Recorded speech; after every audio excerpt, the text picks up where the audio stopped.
Il est un livre qui nous a bouleversés dans l'été qui est en train de se terminer. C'est bien Le chemin des morts de François Sureau. Bonjour François Sureau. Bonjour. Livre bouleversant, livre poignant qui paraît demain dans toutes les bonnes librairies et édité chez Gallimard. François Sureau, vous êtes notre invité ce matin et vous revenez sur une histoire qui sans doute ressemble-t-elle beaucoup à la vôtre, celle d'un jeune juriste travaillant à la commission de recours pour les réfugiés au début des années 80. Un cas problématique se présente à ce jeune avocat, celui de Javier Ibarretegui, ancien militant basque vivant en France, mais demandant tout à coup à ce moment-là l'asile en France, le fait de pouvoir rester, d'être protégé par la France, alors que la démocratie vient juste de revenir en Espagne. Donner l'asile à cet ancien membre d'ETA, c'est nier le retour de l'Espagne à la démocratie, donc sans doute monter la France contre l'Espagne, et rejeter sa demande, c'est à coup sûr le renvoyer, en tout cas presque sûr, ce que peut-on se dire, dans un pays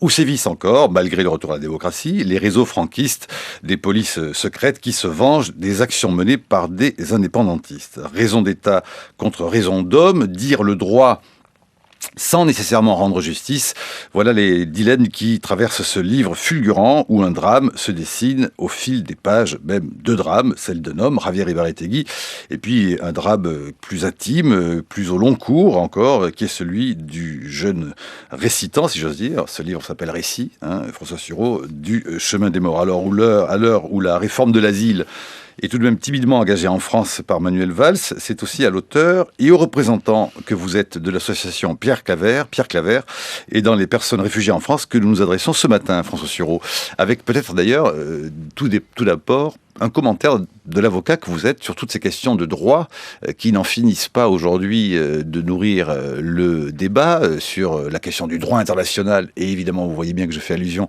à l'affaire syrienne. On parlera d'ailleurs des réfugiés syriens. La Croix aujourd'hui nous dit au fond qu'un Syrien sur 10 est un réfugié. 2 millions de Syriens déplacés, 6 millions de Syriens en interne également ont dû fuir leur maison après 2 ans de guerre. Bref, autant de réfugiés ou de demandeurs d'asile potentiels. Et il n'y a pas que les Syriens. Parlons aussi des Irakiens, parlons des certains Égyptiens, Tunisiens et autres encore, Afghans, que sais-je, François Sureau. Peut-être sur ces questions de droit. Est-ce que le droit, au fond, peut trancher ou non, le droit constitutionnel, le droit international, peut trancher au fond ou pas cette question syrienne de faut-il intervenir, faut-il punir Bachar el-Assad, faut-il bombarder, faut-il y aller ou ne pas y aller? Si vous voulez, c'est une question très difficile. Et puis moi, je suis pas vraiment un spécialiste. Évidemment, comme ça fait maintenant 30 ans que je fais du droit, j'ai réfléchi à ma discipline, mais je suis pas vraiment un spécialiste de la Syrie ou du Proche-Orient. Néanmoins, ce que je peux dire... Vous connaissez bien la région, en tout cas. Un peu la région, mais ce que je peux dire, c'est que à l'heure actuelle, on observe quand même 2 choses qui sont assez surprenantes. La première chose, c'est que le recours au droit est devenu le fétiche absolu d'une classe politique incapable de formuler un jugement historique ou un jugement politique. C'est-à-dire que je n'ai jamais entendu personne, à l'occasion du débat, nous dire quels alliés nous aurions en Syrie, qui nous pourrions soutenir, quel type de régime nous pourrions souhaiter, et par quels moyens pourrions-nous arriver à le favoriser. Non, la question s'est déplacée sur la question éminemment juridique qui est... Je vous coupe une seconde, vous êtes un peu injuste. Beaucoup d'hommes politiques ont invoqué l'idée qu'il fallait une solution politique à la question syrienne. Bien sûr, naturellement, moi aussi, je suis tout à fait capable de dire ça. Encore faudrait-il savoir laquelle. Et dès lors qu'on n'a pas de solution politique, alors il est peut-être prudent de ne pas se lancer exagérément dans les voies du droit. Parce que moi, je suis assez frappé par le côté tribunal correctionnel ou cour d'école. C'est-à-dire par le côté il faut le punir. Ça veut dire quoi, le punir? Ça veut dire... Après les bombardements, Bachar el-Assad va se convertir à la vertu, ou bien après les bombardements, il décidera de ne plus utiliser l'arme chimique, et donc s'il décide de tuer 100 000 personnes, de le faire plutôt à la petite cuillère ou à l'opinel, et tout ça sera acceptable. Il y a quelque chose qui ne va pas dans le fait de placer le droit entre guillemets, dans la judiciarisation du conflit politique. Cette judiciarisation est dangereuse. Pourquoi? Parce que la politique, c'est un système de compromis où, au fond, dans l'intérêt des populations, on essaye de déterminer ce qui est le moins mal possible. Le droit, au contraire, ça consiste à la fin à sanctionner des coupables. Il est assez souvent difficile à la fois de sanctionner les coupables et de favoriser l'émergence d'une communauté politique nouvelle, ordonnée autour de valeurs nouvelles. On ne peut pas faire les deux en même temps. Et l'une des raisons pour lesquelles la prééminence du droit m'étonne à l'heure actuelle, c'est qu'il y a une insuffisante conscience de ça. J'ajoute en deuxième lieu que tout de même, s'agissant du gouvernement actuel, ce goût pour le droit est à géométrie entièrement variable, puisque le ministre des Affaires étrangères peut à la fois stigmatiser le gouvernement de transition égyptien parce qu'il ne libère pas celui qu'il appelle le président Morsi, comme s'il s'agissait d'un président radical socialiste de la Troisième République, mais en même temps recommander une action de force des États-Unis et de la France placée en dehors du cadre de la charte de l'ONU, c'est-à-dire qui constitue un crime de guerre, puisque je vous rappelle qu'on ne peut pas, sauf cas de légitime défense, et je ne sache pas que la Syrie nous est attaquée en quoi que ce soit, ou bien sans autorisation de la charte, décider d'aller commettre un acte de guerre à l'égard d'un État souverain. Donc, en outre, on voit bien que ce droit... Il y a eu tout de même, vous parlez d'histoire, il y a eu des moments dans l'histoire où on s'est largement affranchi, malgré tout, de cela, l'intervention en Irak. Il y a des tas de... Alors, pour les interventions en Irak, je me souviens plus de la chronologie. Il y a les interventions en Yougoslavie, il n'y avait pas également mais je trouve ça absolument blâmable. Je vous rappelle que le premier chef d'accusation contre le maréchal Keitel à Nuremberg, c'était d'avoir envahi la Pologne sans être en situation de légitime défense et sans déclaration de guerre préalable. Non, mais, si vous voulez... Encore une fois, on peut être dans le droit ou en dehors du droit. Mais rien, à mes yeux, n'est pire que l'instrumentalisation du droit au service du discours politique. Je crois que c'est de nature à ruiner l'émergence d'une morale internationale. Puis il y a un autre plan, qui est le problème de l'ONU. Et là aussi, ça manifeste, en même temps qu'on parle de droit, le mépris du droit. On nous dit, l'ONU, il faut le contourner parce qu'il y a là-dedans 2 membres du Conseil de sécurité qui votent contre. Bah oui, c'est pour ça que ça a été fait. En effet, un mécanisme de droit suppose que de temps en temps, des gens qui sont des acteurs de ce mécanisme, en l'espèce les Chinois et les Russes, même si je ne suis pas du tout d'accord avec eux sur le plan philosophique, mais émettent une opinion et que cette opinion puisse prévaloir, puisque précisément le système international a été voulu comme ça. Ou alors il faut totalement se passer d'ordre international. Ou alors il faut accepter de créer le précédent selon lequel... parce que nous aurons agi comme ça pour contourner un veto russe, le jour où les Russes décideront d'envahir l'Ukraine, au prétexte d'une attaque bidon, eh bien, ça ne servira à rien de porter l'affaire devant le Conseil de sécurité, vu que nous aurons créé le précédent qu'on peut agir en dehors du Conseil de sécurité. Il y a là-dedans à la fois l'apparence de sérieux que donne l'intérêt pour le droit et une sorte de manque de sérieux conceptuel qui se traduit par le grand nombre des contradictions qui y sont accumulées. Dans les contradictions, il y a évidemment la question donc, de ce droit, mais il y a la question après de la dignité humaine. Au fond, c'est de cela dont parle votre livre, c'est-à-dire qu'appliquer les droits, oui, mais que faire de la dignité d'un homme dont qui passe surtout d'un coup à un plan presque subalterne à la même question du droit et qui écrira le drame que vous créez. Comment fait-on avec les règles de droit internationales et puis les pages des journaux qui ne sont pas nécessairement en page guerre, mais en page réfugiés, en page monde, en page comme cette page monde de la Croix d'aujourd'hui. Un Syrien sur 10 est réfugié, et tout d'un coup, il y a quand même la question humaine qui se mêle à tout cela. Et là, comment fait-on ? Elle est prééminente. D'abord, je veux dire un mot, parce que vous avez cité le nombre de réfugiés, c'est extrêmement intéressant. Souvent, quand on assiste au débat public en France, on a l'impression que la France en particulier, enfin l'Europe en général, et la France en particulier, sont une terre d'asile considérable, accueillant une masse énorme de réfugiés, à tel point que nous serions débordés par ces malheureux et qu'il faudrait y mettre bon ordre.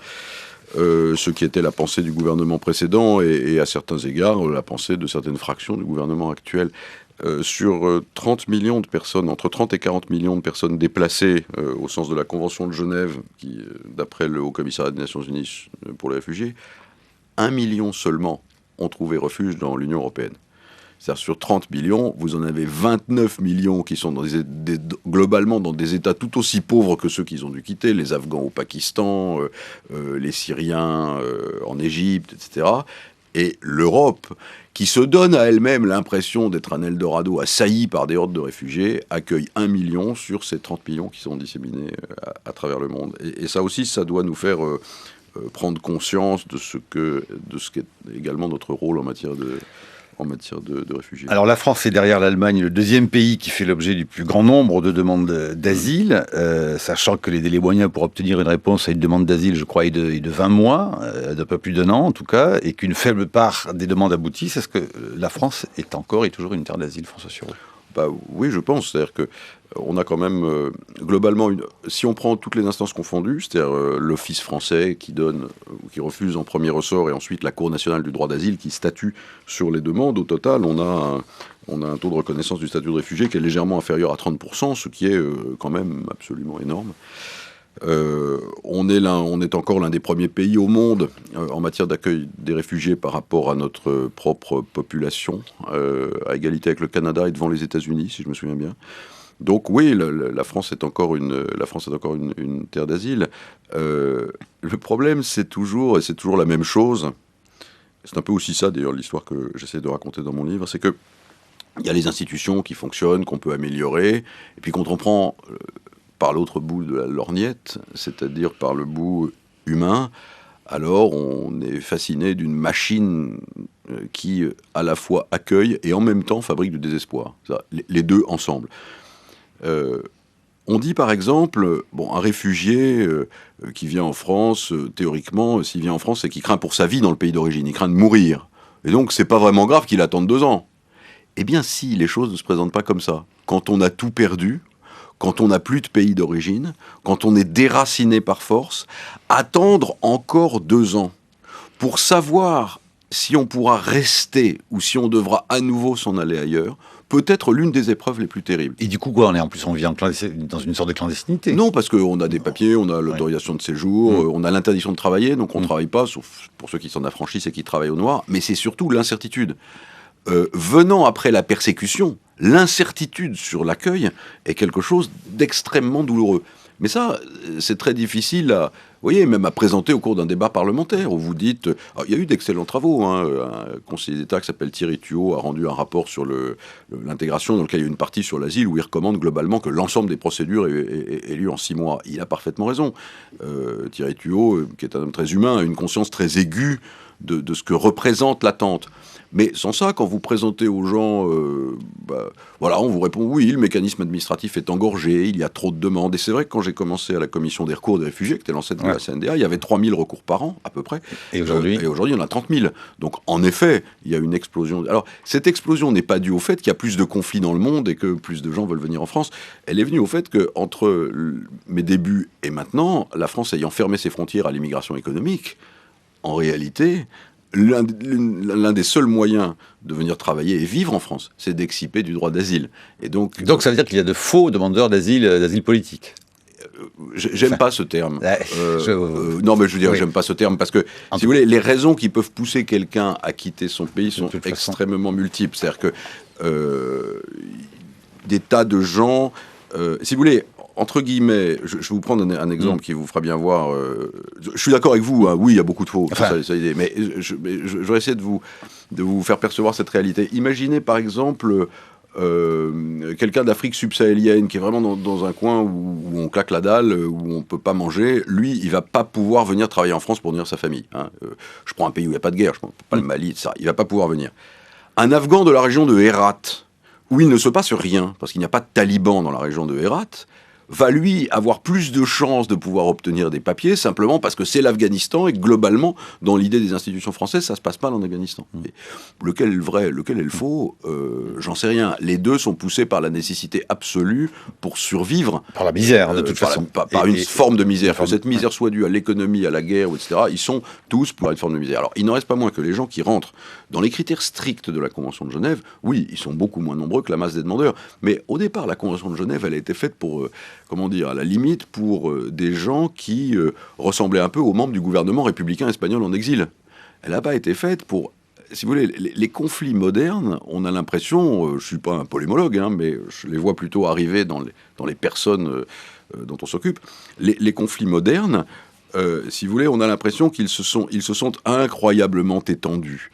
dans les profondeurs de la population. Hein. On a l'impression que, si vous voulez, voilà, même en France sous l'occupation, si on voulait être ni gaulliste ni vichiste, on pouvait arriver à survivre. Dans un pays comme l'Afghanistan, c'est très très difficile, par exemple. Il faut être d'un côté ou de l'autre. Les familles se déterminent absolument en permanence. Donc en réalité, on voit arriver comme persécutés politiques des gens qu'on n'aurait jamais songé à qualifier de tels il y a simplement 30 ans ou 40 ans, qui sont des gens très simples et qui ont été pris dans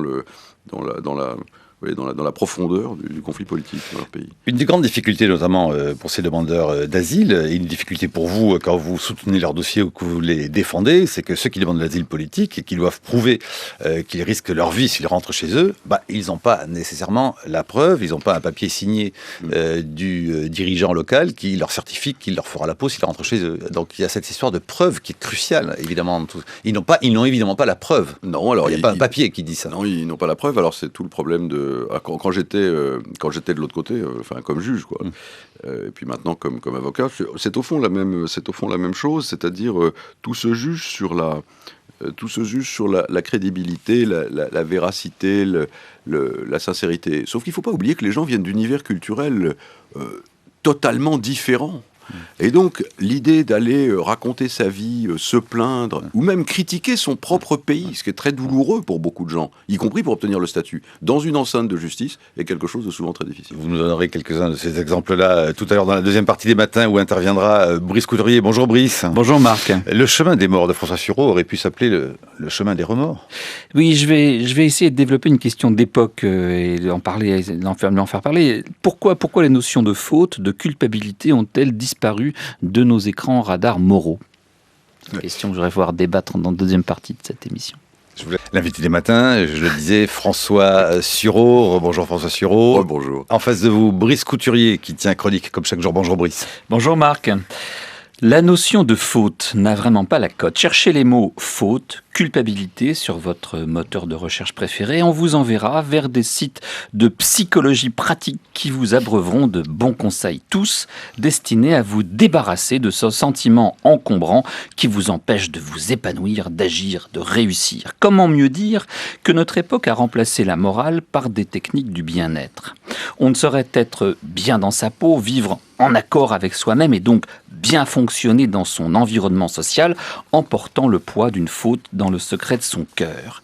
Comment pourrions-nous comprendre aujourd'hui les héros tragiques, Oreste, Oedipe, Phèdre, accablés par l'immensité de leurs fautes respectives, fautes dont ils ne sont même pas responsables, rongés par le remords, condamnés à errer sur la terre, ou bien Macbeth, visité par le fantôme qui vient lui rappeler ses crimes, ou encore, beaucoup plus près de nous, le personnage joué par James Fox dans The Servant de Losey, tremblant d'angoisse quand son valet joué par Dirk Bogarde lui murmure « You've got a dirty secret, you've got a dirty secret ». Oui, la notion de culpabilité est passée de saison. Des sites de philosophie proposent maintenant des morales sans faute. Nous sommes tous innocents maintenant. On trouve des prêtres pour se défendre de croire encore au péché. Si la notion de faute subsiste encore, c'est du côté du droit. La tâche d'évaluer la transgression des normes a été confiée aux juges. Juriste, membre du prestigieux Conseil d'État, vous êtes plus familier que nous, François Sureau, avec la notion de responsabilité sans faute, une de mes préférées. Or, c'est dans le cadre d'une mission accomplie à votre demande au sein de la Cour nationale du droit d'asile que vous avez commis vous-même une faute qui n'a depuis cessé de vous hanter. Une requête refusée à un militant indépendantiste basque, fondée sur un principe juridique irréprochable. Pourtant, l'Espagne étant devenue une démocratie, il n'y avait plus de raison valable de maintenir leur droit d'asile à des gens qui pouvaient fort bien rentrer chez eux. Pourtant, Javier Ibarretegui, vous avez prévenu qu'il serait assassiné. Il l'a été. Depuis, vous portez sur vous, comme un fardeau, cette culpabilité. Vous vous en confessez dans un livre, Marc vient de le citer, Le chemin des morts. Échangeant les rôles, c'est le lecteur que vous faites juge. Kierkegaard écrit dans l'Évangile des souffrances « Si le magistrat fouille les recoins les plus secrets de la maison pour confondre le coupable, la responsabilité personnelle poursuit le fautif plus profondément que ne le fait aucun juge, dans les recoins les plus secrets du cœur, où Dieu est seul juge. » Fin de citation. Vous écrivez « Le souvenir d'Ibarretegui ne m'a jamais laissé en repos. Il sera là quand je rangerai ma robe noire, ayant gagné mon silence après tant de paroles dites. » Votre livre commence par une brève évocation de nos folles années 80, époque de grandes licences, d'argent facile et de belle insouciance. Qu'est-ce qui a fait de vous, le biographe du fondateur des Jésuites, une espèce de janséniste ? La chronique de Brice Couturier sur franceculture.fr. François Sureau. Oui. Ce qui est frappant, c'est que l'histoire que vous racontez, en fait, je crois qu'on en a chacun d'entre nous, surtout ceux qui agissent dans des métiers où ils ont des décisions à prendre, en ont de cette nature. Il faut s'interroger quand même une minute sur la notion de faute. C'est-à-dire que le sujet du livre n'est pas le cas où quelqu'un, par entraînement ou passion coupable, ferait le mal. Vous voyez, c'est pas ça. Ça n'est pas non plus le cas de quelqu'un qui dirait entre deux mots je vais choisir le moindre et se tromperait dans l'appréciation des conséquences. Ça n'est pas non plus entièrement ça.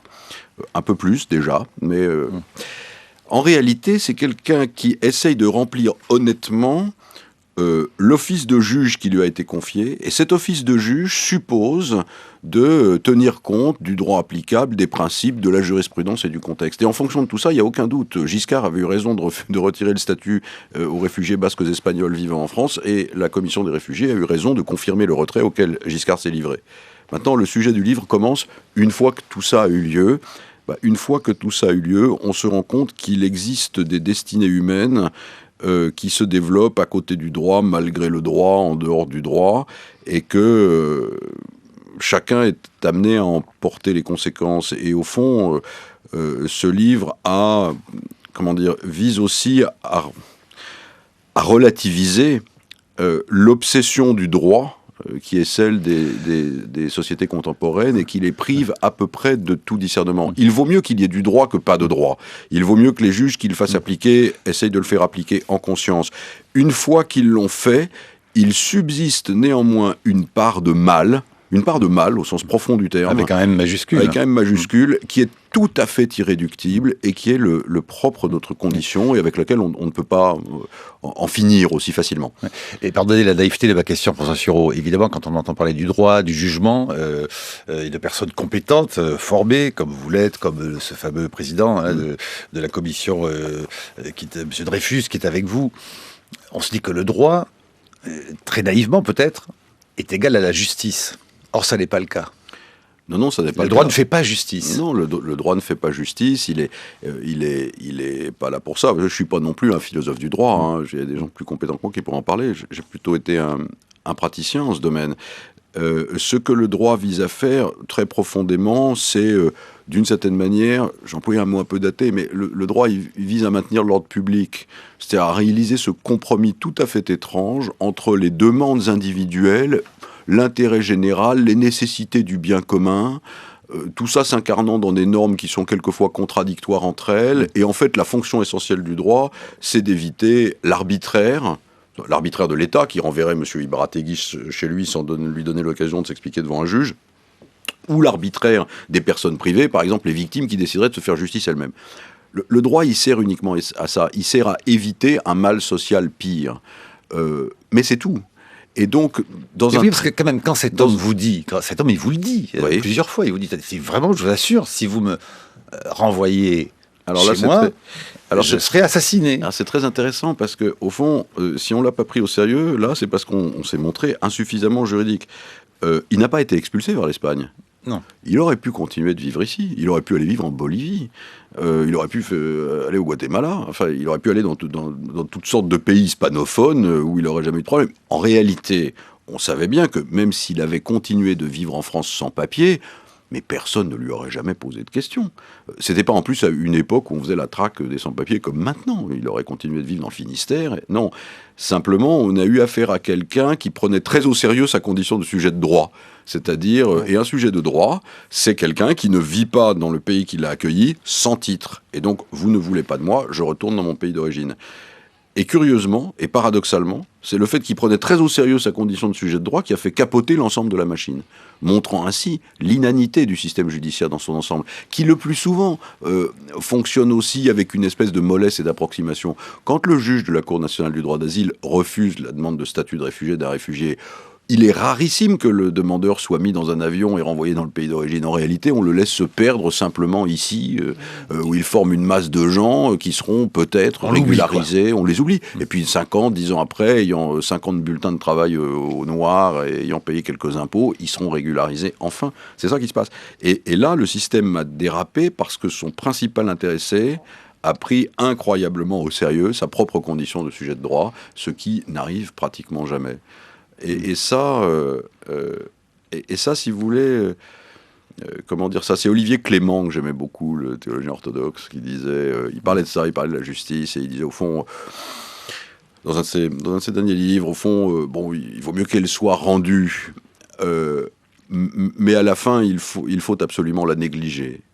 Et ce que vous disiez sur le jansénisme est très juste. Dans l'entretien avec M. de Sassy, on dit on lui donnerait 2 maîtres, l'un pour lui apprendre les sciences, l'autre pour lui apprendre à les mépriser.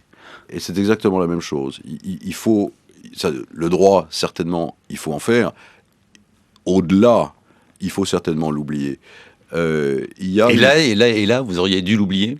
La commission... Quand je dis dans ce livre que je me suis posé cette question tous les jours, c'est parfaitement exact. Ah oui, je rappelle ce que disait Brice, la page je me la suis 54, le posé tous les souvenir jours, d'Ibarretegui ne m'a jamais laissé en repos. Et je ne dis pas, encore maintenant, encore ce matin, que j'aurais pris une décision différente. Et le sujet du livre. Le droit, le problème, c'est que vous avez une faute légale et vous avez une faute morale. Et que notre époque reconnaît l'existence de la faute légale et de moins en moins l'existence de la faute morale. Est-ce que ça témoigne pas aussi d'une invasion du droit dans nos sociétés, en particulier européennes? Je pense à cette remarquable interview de Marcel Gauchet qui vient de paraître. Remarquable, sur le gloubi-boulga juridico-économique, là-dedans. Très très bonne interview. Formidable interview où il dit effectivement que l'Europe se caractérise par la montée en puissance de deux domaines, le marché, l'économie, et puis le droit, que l'Europe se veut en pilotage automatique et qu'il n'y a plus de volonté politique. C'est une des raisons pour lesquelles on a progressivement liquidé les États-nations. Est-ce qu'il n'y a pas vraiment dans notre Europe, et seulement dans notre Europe, parce que la notion de faute morale, elle existe dans le reste du monde, mais en Europe, il n'y a plus que le droit et le marché. C'est les deux seules sanctions. François Sureau. Ça nous emmènerait assez loin, mais ce que je ressens comme ça instinctivement, et c'est amusant que vous ayez parlé d'Ignace de Loyola à propos de ça. Ce que je ressens instinctivement, c'est la disparition, et croyez bien que mon propos n'est pas un propos de spiritualiste maboule, c'est la disparition en Europe des problématiques du salut. C'est-à-dire que le salut collectif, qui a eu d'abord une dimension religieuse et qui ensuite est devenu un salut politique, même par la Révolution, par l'acquisition des droits, etc., ou le salut individuel réalisé au travers de la technique de l'examen de conscience, aboutissant à la fin de la vie, pour ceux qui ne croient pas qu'il y a un au-delà, ou après la vie, pour ceux qui pensent qu'il y a un jugement, à un véritable jugement porté par soi-même sur la dignité de sa propre existence. Ce qui me frappe à l'heure actuelle, c'est que ces problématiques du salut ont entièrement disparu, remplacées qu'elles sont par des problématiques économiques d'un côté, et d'autre part, en droit, simplement par la problématique d'une espèce d'arrangement social où toute une sorte de catégorie essaierait de s'acquérir des droits de créance sur la société ou de négocier les droits de créance qu'ils ont entre eux. Et c'est cette disparition des problématiques du salut qui m'a... Et si vous voulez, c'est pas totalement... Alors, si je reviens maintenant à un truc plus religieux, puisque vous évoquiez Ignace... Qui était le sujet de votre dernier ou avant-dernier livre, Inigo. C'est pas totalement par hasard que quand on lit les évangiles, il n'y a que deux catégories de personnes qui n'y trouvent pas... qui y sont violemment critiquées. Enfin, 3. Les prêtres, les politiques, c'est la tentation, je te donnerai les royaumes du monde, etc. Et les juges. Dépêche-toi de t'arranger avec ton frère sans ça, de craindre que le garde ne te donne au juge et que le juge ne te jette en prison. C'est-à-dire la méfiance à l'égard de la justice, comme la méfiance à l'égard du prêtre, le lévite et le samaritain, comme la méfiance à l'égard du politique, c'est vraiment le triptyque sur lequel notre civilisation a été construite pendant très très longtemps. Vous observerez qu'au contraire, d'ailleurs, le même texte ne méprise pas les militaires, puisque le centurion est plutôt valorisé, puisque Pierre emporte une épée, mais qu'on lui dit tu peux la ranger, etc. Ça n'est pas totalement par hasard, parce qu'en réalité, on se rend compte que, d'une certaine manière, ce sont les 3 catégories qui mettent en œuvre des valeurs transcendantes, les religieux, les politiques, les religieux, les politiques et les juges, qui mettent en œuvre des valeurs transcendantes qui ont largement pour fonction de nous dispenser de notre salut individuel. Et au fond, Et au fond, c'est le sujet de ce livre. Ouais. Vous avez dit à La Croix il y a un an ou deux, la seule problématique qui vaille est celle du salut. Elle évite de traverser la vie en touriste. Est-ce que c'est après cette affaire-là que vous avez décidé de vivre cette seconde vie de quelqu'un engagé auprès, donc, je le disais, des réfugiés? Vous êtes conseiller d'État, avocat d'affaires, vous brassez des millions. Et par ailleurs, dans une autre vie, vous vous occupez de pauvres gars qui demandent l'asile et vous vous en occupez de façon avec votre femme je tiens à dire quand même. Non, mais c'est pas. J'étais ravi de brasser des millions, mais je brasse plus des masses parce que depuis quelques temps. Oui, vous avez fait faillite à plusieurs entreprises déjà. Donc oui, bien sûr. Mais ça, c'est autre chose. Non, je suis devenu avocat au Conseil d'État et à la Cour de cassation, ce qui fait que j'ai cessé tout à fait d'être avocat d'affaires, précisément pour m'intéresser un peu davantage à la norme, qui me paraît quelque chose d'absolument passionnant, qui se développe en France, à partir de la CEDH, des questions prioritaires de constitutionnalité, etc. L'association Pierre Claver, elle vient de là? Non, alors l'association Pierre Claver, je vais faire, après avoir joué Ignace, je vais jouer l'inspecteur Colombo. L'association Pierre Claver, en fait, c'est ma femme qui en a eu l'idée, et c'est elle qui l'a lancée, et en fait, je l'ai suivie dans cette aventure, peut-être à cause de cette histoire, quand elle m'a dit si tu veux t'occuper des questions juridiques que posent les réfugiés, si tu veux, tu peux t'en occuper. Et en fait, je l'ai suivi pour monter le réseau d'avocats de l'association Pierre Claver, après qu'elle ait décidé de lancer l'association elle-même. Et peut-être effectivement en souvenir de ce Basque dont j'ai fait un seul personnage dans le livre, mais qui était 3 dans la réalité. Il n'est pas loin de cette association Pierre Claver, au fond, Ibarretegui. Non, une sorte de protecteur invisible, du moins je le souhaite. On parlait éventuellement aussi d'un titre qui aurait pu être, non pas le chemin des morts, mais le chemin des remords. Est-ce qu'il s'agit de remords ou est-ce qu'il s'agit... Le remords est une seconde faute. C'est ça. Il s'agit de salut, donc, plutôt. Écoutez, Popal, réfugié afghan arrivé en France, dont vous vous êtes occupé à l'association Pierre Claver, il est au micro de Tanguy Bloom. Il travaille aujourd'hui pour France Terre d'Asile, il est également dans ses démarches. Il a appris le français en 3 ans, donc grâce à cette école et qui propose des cours aux demandeurs d'asile. Popal revient sur son parcours et sur les démarches qu'il a dû accomplir. Il est au micro de Tanguy Bloom. Au début, quand je suis arrivé, moi je pense que j'étais pendant 1 mois, j'étais un peu dehors. Après, la France Terre d'Asile qui m'a donné un hébergement. Et sinon, ça marche comme ça. Mais en ce moment-là, il y a beaucoup de demandeurs d'asile qui dorment dans la rue. Pendant 1 an ou 6 mois, mais ils n'ont pas d'hébergement. Parce qu'il y a beaucoup de demandeurs d'asile. C'est normal quand on est demandeur d'asile. Quand tu quittes un pays, quand tu n'as pas de choix. Alors les démarches en France, en tout cas, c'est pas facile. Tu écris ton récit, normalement c'est l'OFPRA qui va décider, qui va donner un statut de réfugié ou pas. Alors quand on est demandeur d'asile, on a une carte de 10 ans et voilà, on a le même droit que tout le monde. Mais pour moi, l'Europe était tous pareil, la même loi, la même règle. Moi je me suis dit, écoute, je suis resté ici et là je suis très content, j'ai bien choisi. Et pourquoi vous êtes dit la France plus qu'un autre pays par hasard comme ça? Je pense que c'était par hasard. Quand nous on dit c'est le destin, peut-être que c'est mon destin qui m'a ramené ici. Voilà, Popal, que vous devez identifier, j'imagine. Ah ouais, je l'identifie très bien et je suis très ému de l'entendre. Vous savez, Popal, c'est un cas absolument... D'abord, c'est une personnalité absolument extraordinaire. C'est assez fascinant parce que voilà un garçon qui a connu d'ailleurs un parcours il est afghan, je ne sais plus si il est réfugié afghan. Oui. Il a connu une histoire assez tragique en Afghanistan. Il est venu en France. Le parcours a été tout aussi tragique comme la plupart des parcours de réfugiés. Il est venu en France. Il a obtenu le statut de réfugié. Et qu'est-ce qu'il a fait? C'est un garçon qui pourrait extrêmement bien réussir dans tous les domaines de la vie civile, en particulier commercial. C'est un type très très habile. Qu'est-ce qu'il a fait? Il s'est mis au service des autres.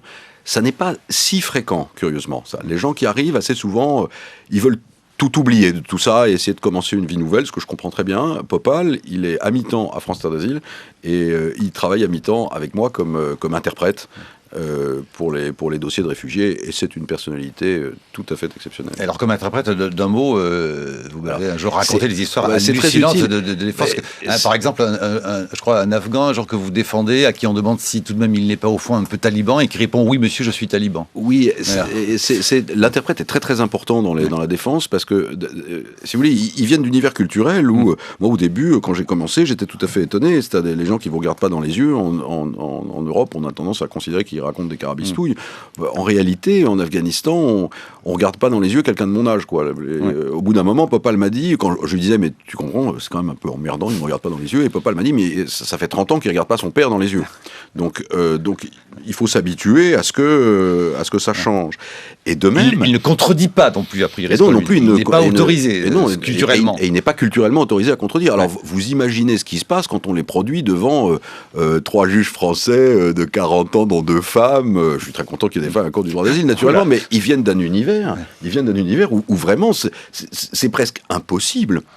Et puis il y a aussi un autre phénomène qui est leur but est d'obtenir l'asile. Et donc, il y a une espèce de phénomène de radio-réfugiés où ils entendent dire dans les parcs, dans les endroits où ils dorment la nuit, que la meilleure manière d'obtenir l'asile, c'est de raconter ce type d'histoire. Et tout d'un coup, on voit fleurir 14 histoires qui sont toujours la même. Comme s'il y avait une sorte d'écrivain anonyme génial, planqué parc Villemain, et qui écrivait le truc tragique, avec hâta d'un convoi par des pachahis qui parlent une langue que personne ne connaît, et des choses phénoménales. On dit ça, mais c'est un vrai roman, on dit c'est superbe, quelle belle histoire, voilà un truc sérieux. Et puis à la 12e fois... puis à la 12e fois, on se rend compte qu'en effet, il y a un type tout seul, parc Villemain, qui a composé l'histoire des autres. Et ça, c'est assez extraordinaire. Et d'où la difficulté de rétablir. Et Popal est quelqu'un de fantastique, parce qu'avec beaucoup de gentillesse et de délicatesse, il parvient à expliquer qu'il vaudrait mieux dire la vérité.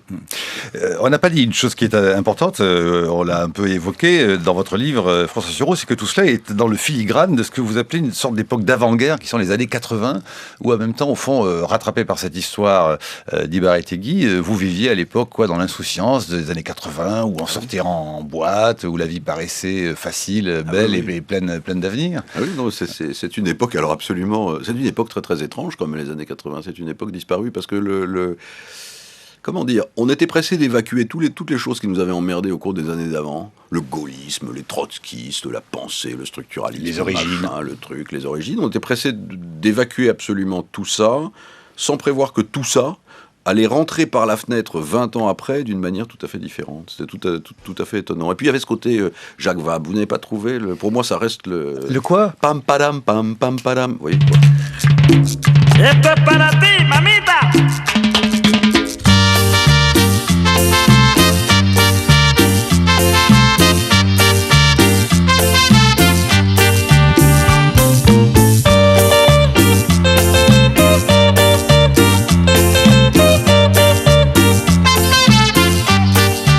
Il paraît que le gringo que vous êtes la chante, hein, vous la chantez? Oui, mais alors, pour moi, je dois dire que le tube de cette époque reste quand même l'immense Nuit brésilienne en plein Paris de Christophe Laurent. Vous connaissez pas ça? On va vous la trouver pour la fin de l'émission.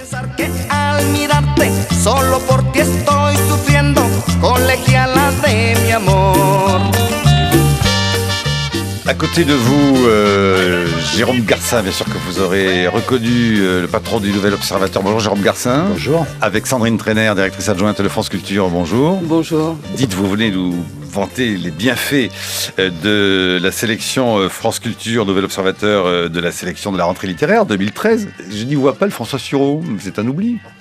Mais non, c'est pas un oubli, absolument pas. Non, c'est pas un oubli. Nous avons beaucoup aimé. Et Jérôme, d'ailleurs, c'était dans le Nouvel Observateur de la semaine dernière. Cette liste c'est la deuxième fois qu'on fait ça en collaboration avec France Culture.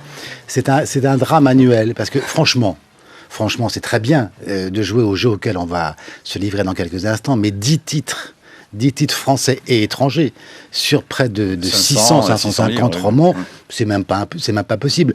Moi, si vous saviez le nombre de livres formidables que j'ai lus cet été et qui ne se retrouvent pas dans cette liste, c'est le choix de Sophie à chaque ligne.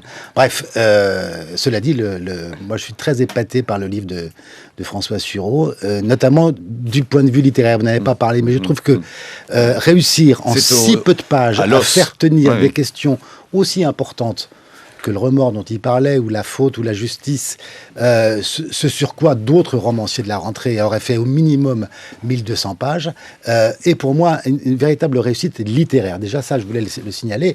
Et puis sur le fond, c'est vrai on se rend compte que c'est une question qui, même si elle est très datée, année Jacques Vabre, reste malgré tout d'une incroyable actualité. Alors votre sélection, Sandrine, Jérôme Garcin, Sandrine Trainer.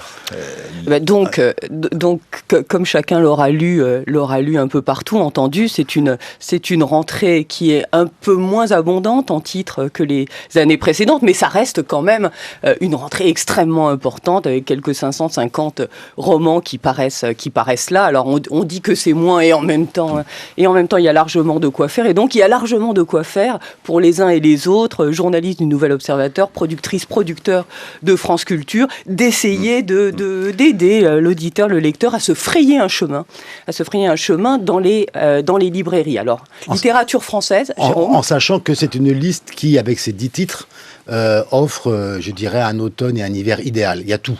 À la fois, il y a des récits, il y a des romans, il y a du très lointain, il y a du très proche. Alors, on va aller vite. Allez-y, il faut les donner. Littérature française. Je commence avec La Consécration, évidemment, de Jean-Philippe Toussaint. Pourquoi Consécration? Parce que là encore, un roman relativement bref, c'est la fin de la tétralogie amoureuse de Jean-Philippe Toussaint chez Minuit.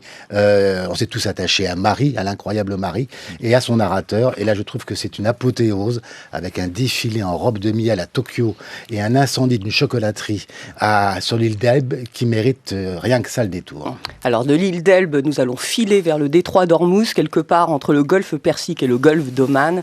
Et c'est pour moi évidemment Ormuz de Jean Rollin aux éditions POL, ou comment transformer un motif géographique et stratégique en version romanesque. Vous allez aimer ce bouquin. Oui, parce que c'est aussi un livre d'actualité. Je trouve que Jean Rollin est un des plus grands écrivains. Il y a une visite d'un salon d'armement à Doha, qui montre d'ailleurs que là-bas c'est digne des salons du livre en France. Il y en a autant, et c'est assez formidable. Voilà. Moi j'ajoute un livre français qui est un récit roman, c'est Le Intérieur de Thomas Clair. Réussir à faire près de 400 pages sur 150 mètres carrés d'un petit appartement parisien avec chaque objet. Ça va à la Pérec, c'est dans la lignée de... Ça va du rouleau de papier toilette à une œuvre d'art conservée. Pour moi, c'est l'Iliade et les WC. Enfin, il y a vraiment tout en 400 pages. Thomas Clair, d'un mot que l'on entend régulièrement chez Laurent Gaumard au rendez-vous à 19h. Absolument, chaque vendredi de 19h à 20h. Un western. Céline Minard, probablement une des romancières les plus singulières qui se trouve aujourd'hui dans notre pays. Céline Minard, qui signe chez Rivage Faillir être flingué. C'est un vrai western avec tous les codes du western. Il faut y aller. Il vous reste à nous dire, Jérôme Garcin. On termine avec La Conjuration aussi de Philippe Vassé chez Fayard, qui est aussi un livre qui appartient à un registre de la rentrée littéraire.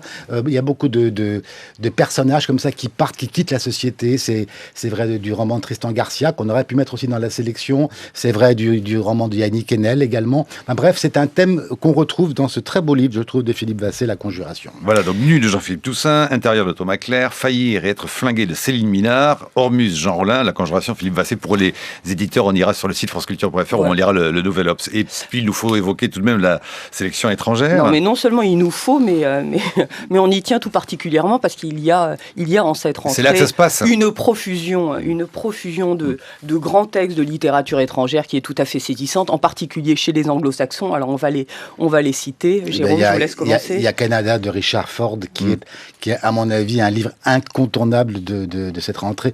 Une histoire qui commence par un hold-up perpétré par des parents. C'est formidable et ça se termine au Canada. C'est à la fois un thriller, un roman d'aventure et puis un très très beau livre, je trouve, sur l'héritage, sur la filiation. Une passion collective et très personnelle aussi pour le très beau roman de Louise Erdrich et Albin Michel qui s'intitule Dans le silence du vent et qui est une formidable variation autour de la justice à tous égards. Ça se passe dans une réserve indienne. J'invite vraiment tout le monde à aller y voir. Un Coetzee. Un Coetzee et Une enfance de Jésus au seuil. Grand auteur, vous savez, sud-africain, prix Nobel de littérature. Un livre assez étrange, il faut le dire. Déroutant parce que c'est un lieu qui n'est pas nommé, arrive sur une terre inconnue, un adulte et un enfant qui n'est pas son fils. Et qui ont tout oublié, qui vont devoir se reconstruire. C'est à la fois très poétique, très beau, très mystérieux. Un nouveau grand livre de Coetzee. Bon, alors, est-ce que le nouveau Richard Powers, moi j'avais adoré le temps où nous chantions, le livre sublime, est-ce que le dilemme du prisonnier de Richard Powers au Cherche Midi est aussi bien que ce temps où nous chantions? Mais oui, ça poursuit. Le temps où nous chantions, ça a été un choc pour nous tous. Ça s'est prolongé avec d'autres grands livres, comme La Chambre aux échos, je crois, qui était aussi un des bons livres de Powers, et ça se poursuit, Marc Évidemment, oui, ça se poursuit. Et on finit avec l'esprit d'hiver de Laura Kashishke qui paraît chez Bourgois. Très, très beau livre, très angoissant, il faut le dire. C'est un peu entre Stephen King et Bergman. Et c'est, à mon avis, un des auteurs phares de la rentrée littéraire étrangère cette année. Alors, on retrouve tout cela, bien sûr, dans les programmes de France Culture, et j'imagine dans les pages du Nouvel Observateur. Vous imaginez bien. Je l'imagine bien. Et dans les programmes de France Culture dès ce soir, Alors, chez Laurent Goumar, hein, au rendez-vous de 19 au à 20h. rendez-vous, vous dépliez davantage encore la liste. Oui, on déplie, on reçoit les auteurs avec Didier Jacob du Nouvel Observateur. Merci Jérôme Garcin de nous avoir rejoint ce matin au Matin de France Culture et Sandrine Trainer. Vous voyez ce qu'il vous reste à faire. Donc le Hormuz. Je vais commencer par Hormuz. Et puis moi, j'ai jamais. J'avoue mon incompétence, mais j'ai jamais entendu parler. J'adore le titre. Qu'est-ce que c'est, Le temps où nous chantions, c'est ça? Oui, ça c'est bien. C'est une grande saga américaine formidable. c'est plus que bien, François Suron. C'est un très grand livre. Vous ne lâchez plus.